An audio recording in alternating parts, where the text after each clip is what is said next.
ఆ రా ఎందుకొస్తాయండి?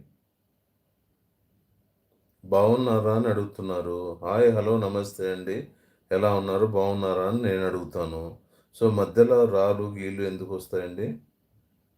అంత సంబోధనలు అవసరమంటారా మహేంద్ర గారు? మీకు గూడా అలాగే అలాంటి సంబోధనలు పెట్టి పిలవాలా? అప్పుడు మీకు బాగుంటుందా?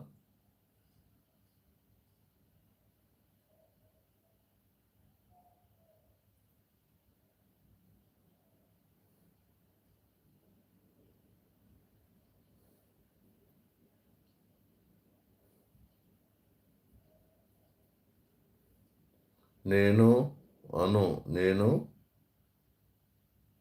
బాధపడను. నన్ను అను. నేను బాధపడను. మహేంద్రకర్ శ్రీనివాసులు అంటున్నారు. నిన్ను అనటము నేను మీరు